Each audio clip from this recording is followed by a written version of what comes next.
Hello and welcome to O Russell Reads. Today we have The Unsound Theory by Amelia Zealand. Now, the Unsound Theory is a part of the Rafflecopter that's going on now, so don't miss your opportunity. Follow the link that is in the comments or in the little headspace, depending on which platform you're on. And head on over, enter the Rafflecopter so that you can get a chance to win a Kindle Fire 7 preloaded with awesome dystopian books, including The Unsound Theory. All right, here we go. Here is our blurb. Yelena Rousseau, your Star Academy invitation has arrived. Unlike other teenagers across the near worlds, Yelena isn't space crazed, but a surprise invitation to join the exclusive Star Academy opens a window to unknown origins, making her ponder, what if space is where she belongs? Mystified by the leadership trio known as the O'Donnells, as well as the reason they brought her on board, Yelena stumbles onto an alarming secret. Pulled deeper into the mystery by the commander's son, she will find that some riddles can be hard to walk away from, especially if she is the one who holds the answers. Taking a plunge into the not-so-near future, where the travel is interplanetary, competition is a rush, and even the elites don't always play by the rules. Chapter 1. The Promoters. Yelena peeked out of the parked transporter at the twilight haze above. The stars, the few that were still visible after the quakes, had dimmed, and a spider web of cloud cover now hid the moon. The glowing space station was spinning, but from here it only seemed stuck, like a neon figurine glued to a ceiling. It made her fight a growl in her throat. Gazing up was emptiness, a question without an answer, so it was better to look down. With the push of a button, the glass door of the transporter flipped up and Yelena slid out. Even though she'd landed 2 spaces down from the designated spot in front of her home, she could still make it out the 2 figures at the porch. Their dark silhouettes jumped out, intriguing on the peaceful row of identical suburban houses, a rare trace from a distant past. The pair perked up. They must have heard the click-clack of her heeled boots. Despite the cold raindrops clinging to her hair, Yelena didn't bother with an umbrella. Not wanting to get drenched was an excellent excuse to offer them for not stopping to chat. When she turned into the pathway to the house, the visitors lined up side by side, like a mismatched welcoming committee. One tall blonde, one short brunette, identical red uniforms, unfamiliar golden markings across their sleeves, and watchful eyes following her every move. These were no lost tourists. Yelena halted before climbing the steps up to the porch. Buonasera, she said.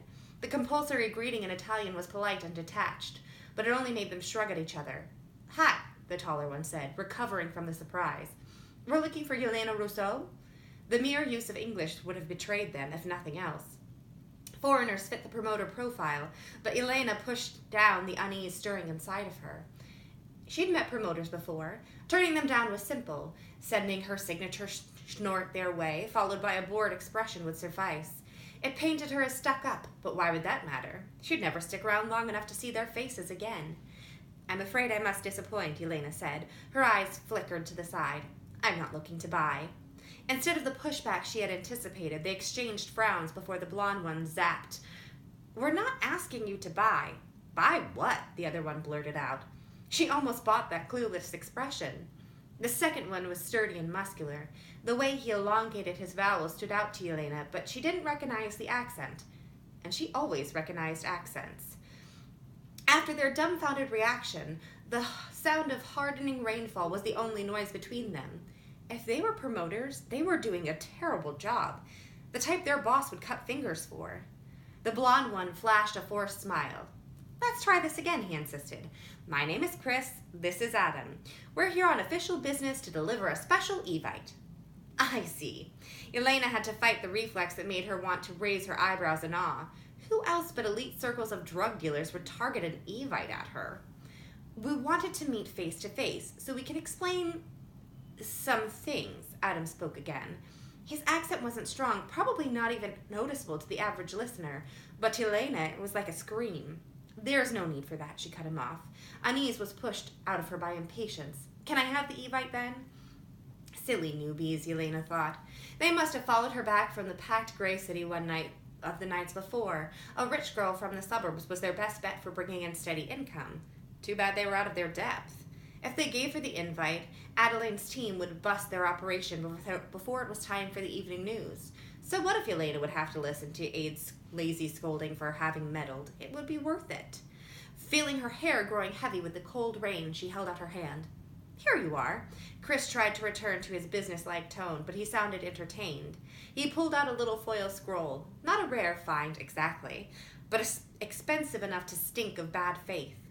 Yelena wondered in the back of her mind if he would unfold the thin foil and activate whatever message it carried, but he just handed it over, tracing her reaction.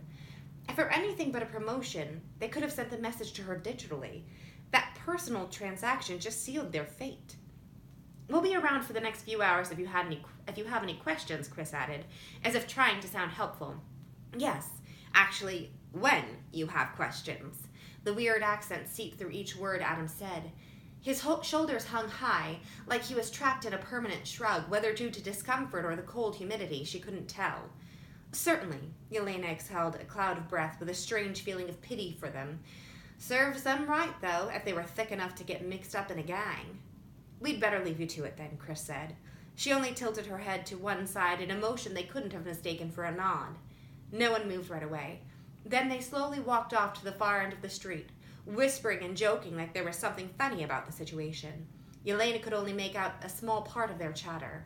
What did she think we wanted? Adam said. Chris's reply was a quick ramble. Adam let out a booming laugh. Earth is insane, man. Yelena waited until they were out of sight to approach the entrance scan. Please state your name, the security system said. Yelena Rousseau. Are you in distress? The machine's voice was flat, making her snicker. Yelena wiped the raindrop rivers from her face. No, it's just bad weather. The door slid open in reply with a faint tune and a familiar, welcome. The light sensors turned on, and the clean, minimalistic living room came into view. A wide, quiet, empty space. Not even a dust particle danced in the air. Then the wall behind the main holoscreen slid to the side, opening the entrance to Adeline's surveillance hub. I didn't think you were home, Yelena said. Why did you leave me alone with those two? In front of 3 monitors, Adeline spun in her chair to face Yelena. Her expression was unreadable. They were here for you. Yelena felt like she'd skipped a step somewhere. So what? I thought you would have busted their promoter butts already. And I think you'd better read your Evite. Adeline's tone was cautious, and she turned back to the screens to type in the security protocol that would seal the house for the night. Yelena's fingers unfolded the scroll, making the translucent material harden and lighten up like a hair-thin screen. But when it flashed on, her eyes widened as she stared at the big Star Academy logo. Silver letters stood out against the dark blue background with a few shimmering stars. Underneath the acronym were the words Space Talent Asset Recruitment. If she were capable of whistling, she'd have used that ability now. It looked like somebody really needed to spell out those initials, STAR.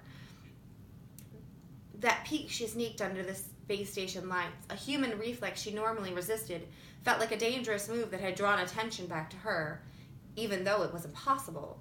This couldn't be. Out of all things in existence, it couldn't be. And yet, it was. A message for her from space. The screen flashed with the words, "You're invited," before moving on to a short message. Yelena skimmed through it as quickly as she could. Yelena Rousseau, we are pleased to inform you that you have been invited to join our first-year class at Star Academy on Unifier Space Station this fall. Star Academy is a place for the most promising high school graduates from each of the near worlds. We have evaluated you as one of 20 especially suitable candidates and will therefore be pleased to meet you this September for the start of the new academic year. You will find all the additional information in the enclosed documents. You are also welcome to contact the members of our second-year class who delivered this Evite to you. We look forward to having you with us.